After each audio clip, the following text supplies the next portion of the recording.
Hey, welcome back to another episode of the She's Making an Impact podcast. I'm your host, Rachel Ngom.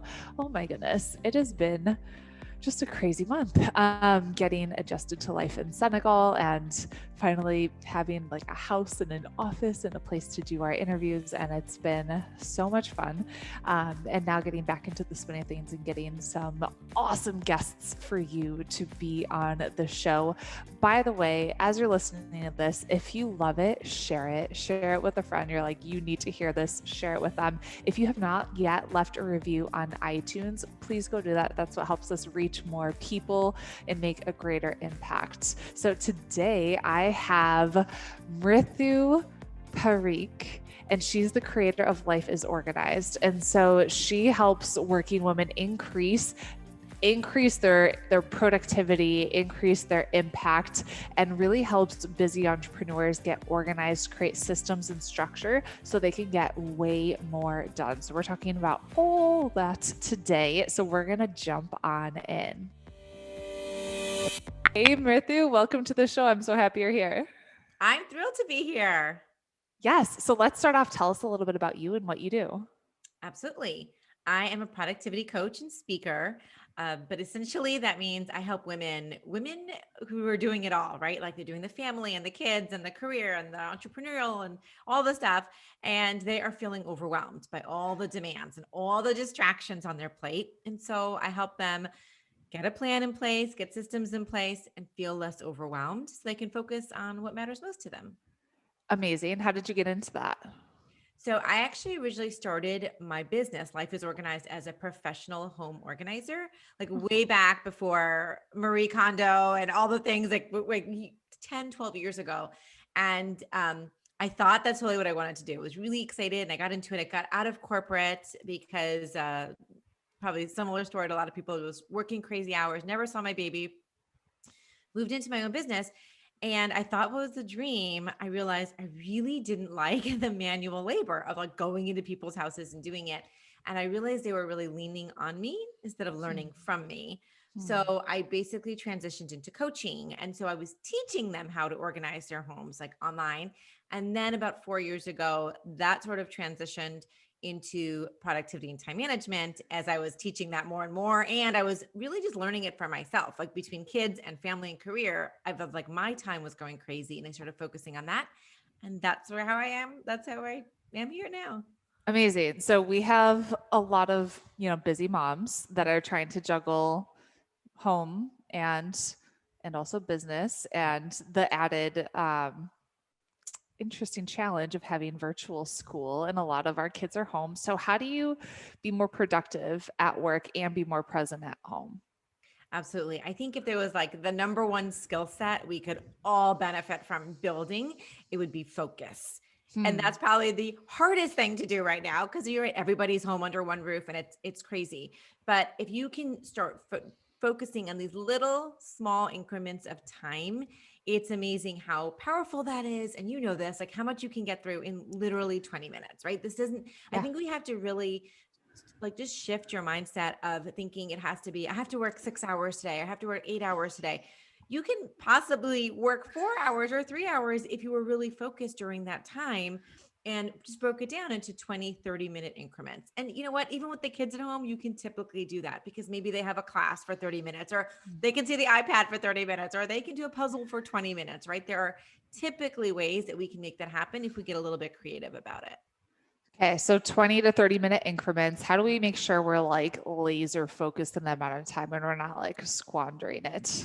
Yeah. Well, I think there's the physical and then there's the mental, right? The Mhm. distraction. So the physical distractions is the easier one, typically like right away to just clear off. So, and I mean, actually like the workspace, wherever you're working, if it's your kitchen table, if it's your dining table, if it's your, if you're lucky enough to have an office, like clear all the stuff off. And by that, I really mean like the sticky notes and the coffee mugs and the envelopes and the papers and the magazines and all the stuff and literally just pick it up and put it behind you on the floor. Like this is no time, ladies, to be getting out the label maker and the color coded files. Like I'm not saying organize it. I'm saying get rid of it, get it out of sight because here's what happens. When working on something. Let's say you're like doing an email and you're looking down, you're typing. And then when you're thinking of that next right word or right phrase, your eyes shift. It's a neurological response. You know, you're thinking, you're like looking up.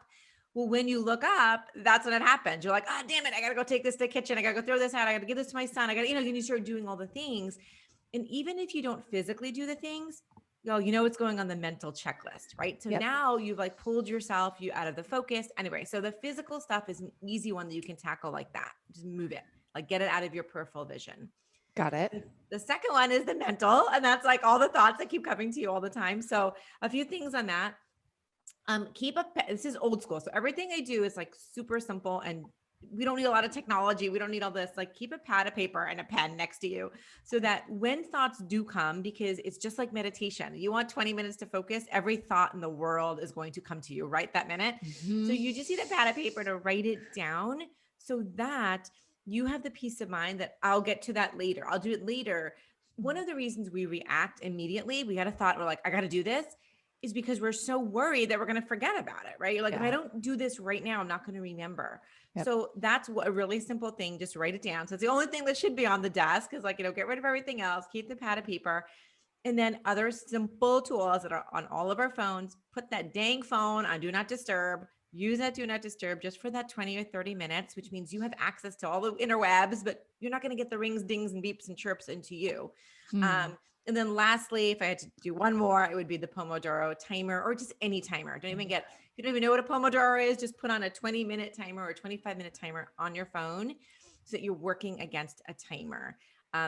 One word of warning, don't use your watch, don't use a clock, don't use a laptop clock to look at your 20 or 25 minutes you're going to be focusing, because psychologically you see time going away from you. You're seeing it's going like 8:26, 8:27, 8:28, and it freaks you out.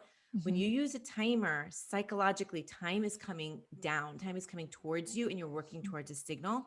So you're more likely to stick with it than if you're looking at a clock or watch. So I just wanted to add that because it's a really tiny little psychological tip, but it works wonders.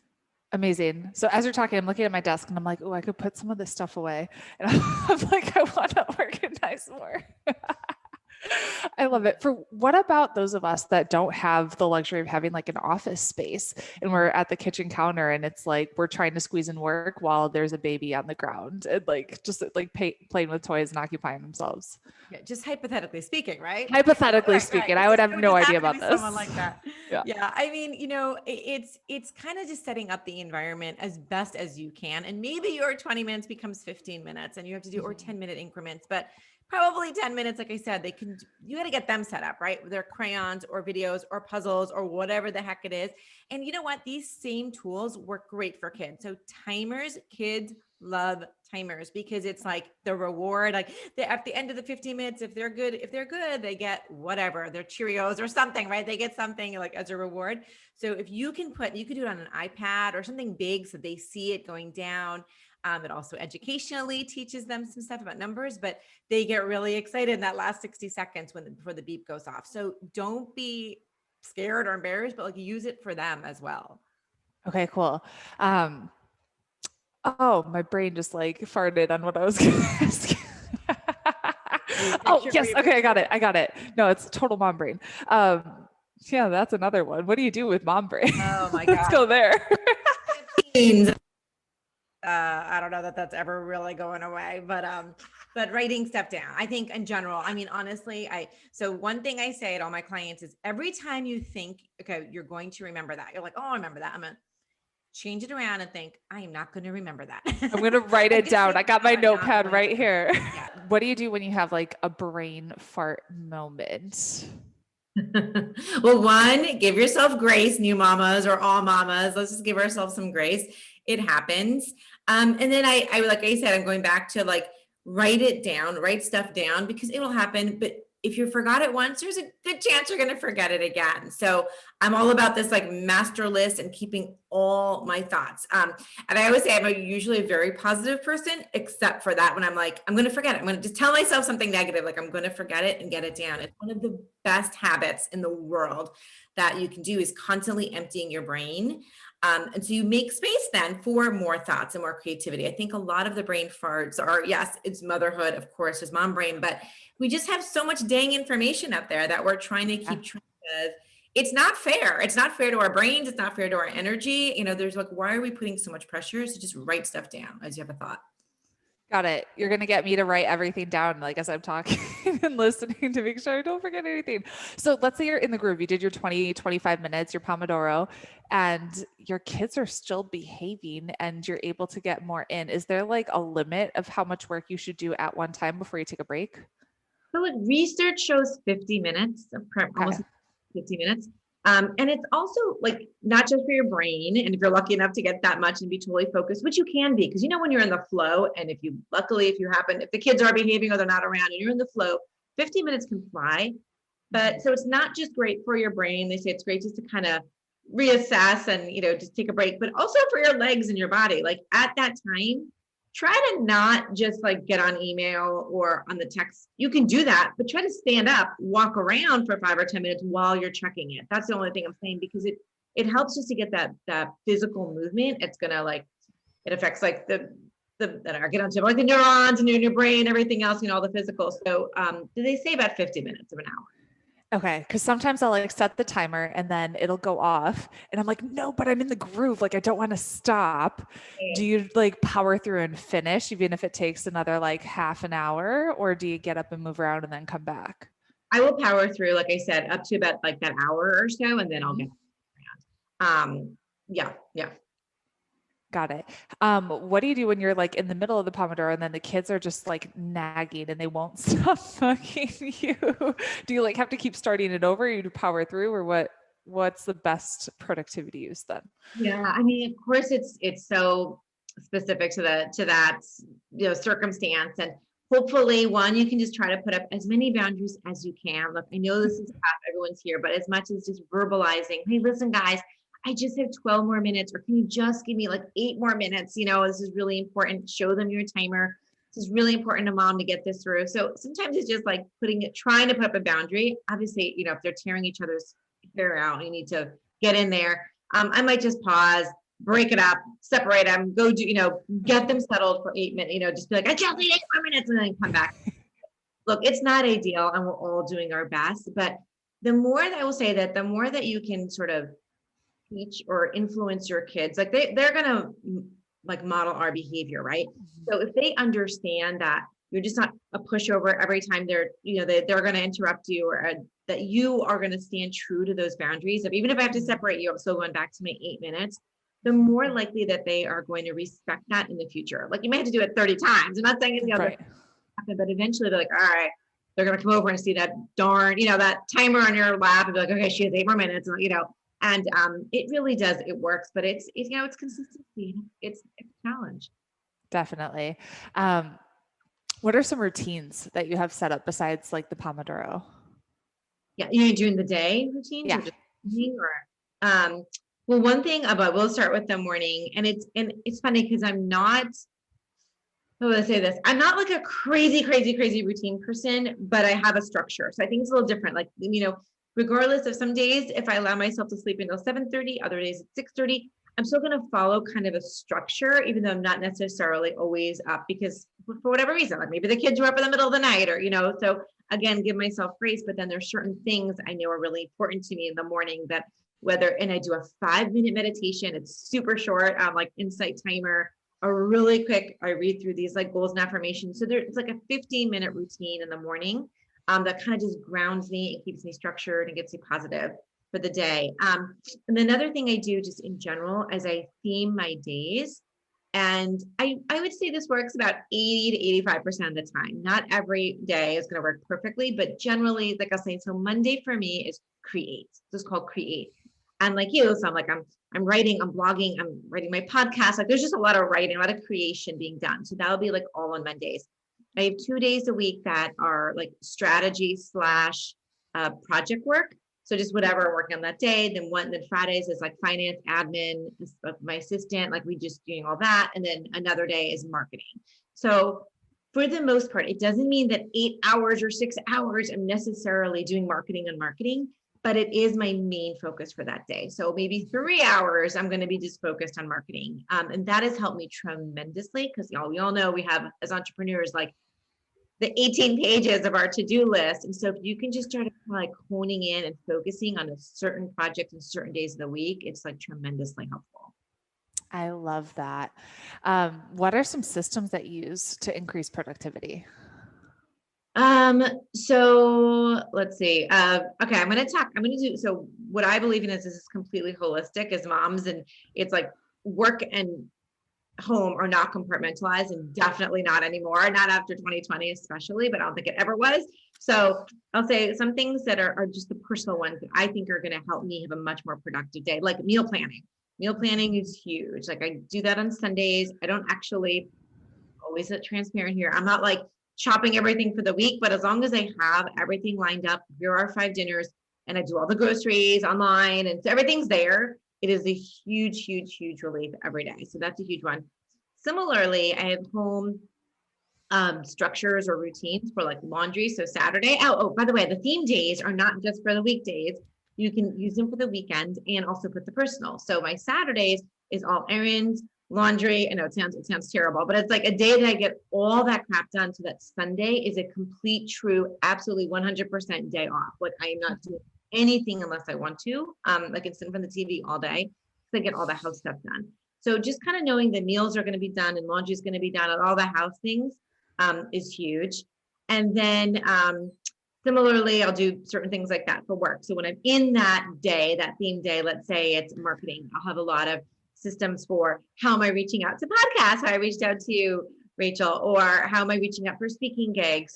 Everything's in a system, in a document, in a spreadsheet. I'm working with my team. And so we have a workflow for each type of like methodology that we're doing. There's a system that we're all working through in a workflow. I can get more specific if you want really specifics, but that's just kind of like what tools or software do you use for that? Okay, so again, simplicity is rule. So I will use a Google Drive, a Google Doc for a lot of the systems. Actually, I've moved and I'm doing a lot on Notion now. I used to do Asana for all of my project management. So that's with my team. So I just want to be a little clear what I do. So project management, I was doing under the Asana. That's with my other team members. I've recently moved over to Notion, which I'm really liking. After many, many years, I switched over and it was really easy. Just if anyone's thinking about it, just to import everything from Asana. I didn't have to redo anything. It was just a simple import. Yeah. So that's what I'm doing there. Google Drive is kind of like more of my own personal like things that I have that like a whole team doesn't need to see. So a lot of like my podcast scripts or my speaking, things or things like that. So that's more for me. And then Evernote is my last one. And Evernote is the key to organizing every single thing and my home life, my professional life, like everything in the world. And that's essentially just a list making tool. But the reason I'm moving to Notion is because Notion, I would love to hear your thoughts if you have other ones, but I've been like craving a one tool, a one stop that has project management and list making, and Notion is the only one that I've really found. So I'm in the process. I think I'm going to be importing everything from Evernote, which has been 10 years, I have thousands of notes, right, over to Notion so that it's all together. But anyway, if you just want to keep it simple, Google Drive and like an Evernote, you'd be done. I've never even heard of Notion. So I'm like, oh, I'm going to have to look this up. Yeah, it's growing. I'd heard it for a couple of years and I'm a diehard Evernote fan. I cannot tell you how much I love it, but lately, and I don't want to like badmouth them, but they've had so many like tech glitches and so many just issues and it's been making me crazy. And so I have been like kind of looking after 10 years of being a faithful user for something else. And several people mentioned Notion to me and I am really liking it. I'm going to write it down so I can go check it out. I love it. How do you master your calendar? So it's similar to writing every single thing down, right? Putting every single thing on the calendar. I mean, I really do. So I'm gonna say for our time together, you were awesome, and you have such a great system sending all the information ahead of time. Well, whenever we set that up, which was a couple of months ago, I think, at that time, I went in and put time on, today's Thursday, on Wednesday to prepare, right? It was like preparation for Rachel's interview. It wasn't just the time for today. And so I'm literally, as things come in, I'm getting them on the calendar, even when they're 2 months ahead of time, and especially the prep, especially the breakdown, especially the, getting the research, getting it together. That those are the things I think that don't land on our calendar. The things that land there are the appointments and the meetings. Those are easy, right? You're like, I'm not going to forget that. But where's all that time on like the Monday, Tuesday, Wednesday before that to get everything together? And that I think is a skill that takes a little time to develop, but now it's just second nature for me. So now it's like, like I know, I see something is coming on the email or request, and I'm going to go ahead, not just put that on it, the time that I need before and after. Got it. Okay. So we talked about clearing out your desk, Pomodoro timer, mastering your calendar. What am I missing to help you increase productivity? Well, something, and we didn't, it's not, well, there's a couple, I think we Yeah. touched on them through this whole conversation, but one is the systems, which we've talked about. It's really just like this workflow. And I think workflow can scare people because it sounds so big. Like and a workflow can be 3 steps, y'all. This is not, it says nothing is meant to be. So again, let's say if I'm reaching out, and I'm going to stick with podcasts, it's right here, but if it was, what's that research look like? Where am I actually putting the information? Like on just a simple spreadsheet. Then I might send it to my assistant after we're done. Like after we do this podcast, and she'll get the, maybe make the social media link for it. And so there's just a really simple 3 to 5 step workflow for each one. So I think that's really important. Another thing we touched upon, but it was really more with kids, was just delegation or really communicating of boundaries. So it's just as important with your children or your spouse as it is with your clients, your colleagues, your team members, and also with yourself. Like the boundaries with like, how are you really going to let that email distract you, or are you going to put on the do not disturb? Are you going to let fall into the text and the phone calls and the social media? Like our own self boundaries as entrepreneurs are so critical. And I think that's just a really kind of undervalued. We're always thinking of boundaries with other people, but if we could follow our own boundaries, we would greatly impact what we could get done in our productivity every day. Okay. So for someone who's listening and they are totally scattered right now, what's like the one thing they should do to start? Okay. Okay. So go to your to-do list. If you don't have a to-do list, I'm going to give you 2. I'm going to give you 2 steps. Sorry, it's not 1, but it's 2. The first thing is brain dump, get everything out of your head. Like we started with saying that, it just get it out, like write it all down, piece of paper, Word doc, Evernote, I don't care where you do it, but you got to get it out, because the only way to really clarify where you should put your attention is to empty it out so you can like just see it all in one place. And then number 2, once you've done that, and then you might want to vomit because it's so long, right? The list is so long, but then you're going to pick your top 3 next immediate actions off of that list. Okay, so you pick the 3, you can highlight them, you can circle them. These are the ones you can do, get moving on immediately, going to give you some immediate gratification. And however, take those 3, this is just like a tip, and put them on, I would say, a sticky note. Just take them on a sticky note, put those 3. Do not work on those 3 when you're looking at that giant list, because every time you look at that list, you're going to get distracted by all the other things, and it's going to make you overwhelmed, and you're going to want to like vomit again. And so when you have the sticky note, it's mobile, so you can take it with you. You can stick it on your phone if you're going somewhere. You can put it on your laptop, screen, and then it's just like a visual anchor. Like the visual anchor is so important because you're like, I visually can only see these 3, and those are the 3 I'm going to focus on. When you're done with those, get back to the big list, get your sticky note, write down your next 3, and like keep doing that process. Got it. Ooh, this is such good stuff. I love it. What's one of the best books you've read? Recently, I read Glennon Doyle's Untamed, which is so a business book. It's definitely not. It's a personal development book, but of course, it just impacts everything. And talk about boundaries in there, and then the vulnerability she shares, and it's phenomenal. I just loved it. Awesome. What does it mean to you to make an impact?